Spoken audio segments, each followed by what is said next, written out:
Hi, I'm Kat, and today I'm showing you how to make this miniature toaster that pops up. I started with a paper template, and I just used regular copy paper for this and drew out the shapes that I would need for the front and the back, the bottom, and the two sides. I'm going to need two of each of the front and the back and the sides. And on the sides, I used a heavy cardstock or cardboard from some packaging, and I drew in a little T shape, upside down of course. It's fairly thick packaging, and it's going to need to hold some of the weight of the spring system. And then I made two of these and cut out those with my X-Acto knife. And I made this thick enough for a paper clip to be able to slide into all the different parts of it, because I'm using the paper clip to do the mechanical system. Then I straightened up the same paper clip, and using the base as a guide, I cut my paper clip into three pieces. Two of them are going to be on the sides, and they're the same size each. And then one of them is longer, and that's going to be part of the handles. Then I cut out another sheet of paper, smaller than the base, or rather shorter.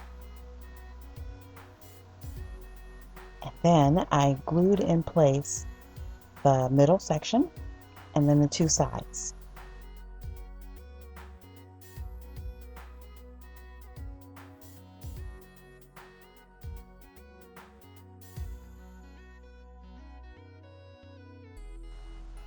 And while that was drying, I used the base template and made a base out of polymer clay. And this is going to support the two sides like this.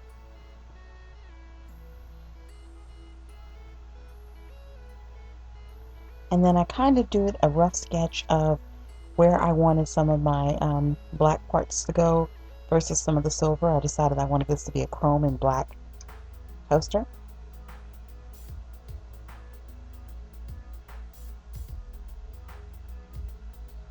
So I flattened a piece of black clay and cut it out. And then I used some, I guess, lightish grayish colored clay.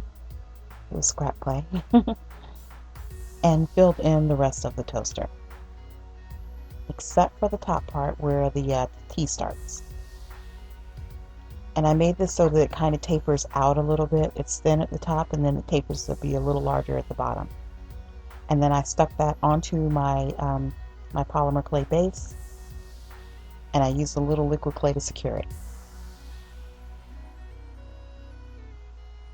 And for the spring mechanism, I'm using a makeup sponge. I tried or sampled a piece of foam, packing peanuts rather. I sampled the makeup sponge, and I sampled the insert of a big pen or a push pen, and neither of those, I liked the makeup sponge the best. So I decided to use that. And then this fits my little paperclip doohickey, fits on top of the sponge. And then I just had to bake everything to secure it and glue the sponge down. Then I used some of the same grayish colored clay and cut out both of the side pieces, or the front and the back.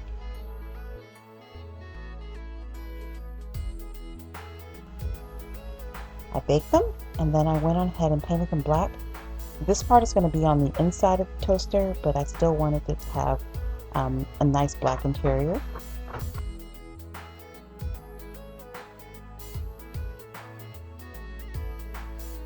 And then I used some jewelry wire.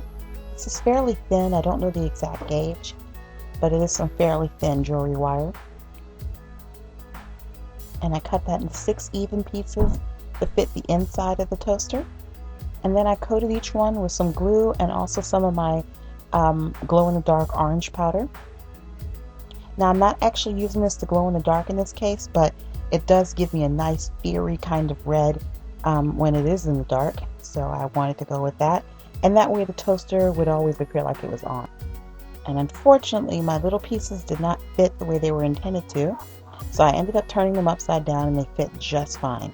So I went on ahead and secured them on the back, not the front, because you don't want to glue any of your mechanical mechanism in in place any more than you already have, so just keep the glue on the outside as opposed to the inside. And I bake that to secure it. And then on the inside, I tested out this small little piece of cardstock and decided to put that in the middle.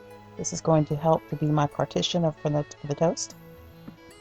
And then I used some additional gray clay to cover up the opening of the T so that the paper clip doohickey won't slide out.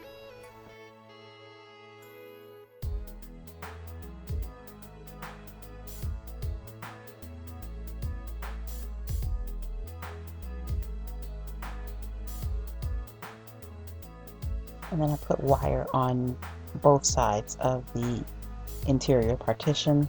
And then I'm using a little bit of, this is not quite cardstock, but it's a little heavier than regular paper, that I painted black, and I just shaped it in the shape of a capital I.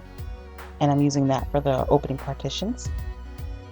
And then I just finally used some extra gray clay and filled in all the little gaps that I had in the toaster. Just cover up all the seams. I use this interior coffee stirrer, or I guess that's a straw actually, to make the little dial on the outside. And then I didn't sand anything as well as I should have. And please don't listen to me when please listen to me when I say that you absolutely want to sand it. It does make a difference. I just did not because of a time crunch. But you can see that it's definitely not sanded, and it does look different than what it would if it were sanded. So I sanded it. I didn't sand it, but I painted it. And then you can slide the little button down to make the toast move down, and then release it slowly to rise it up. Or you can just let it go and then it pops way up and flies out. Let's see that again. Down and up.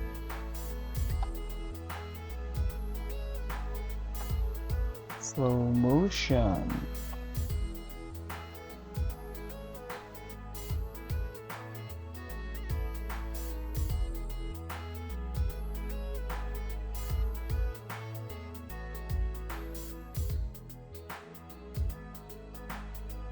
Okay guys, thanks for watching. Bye.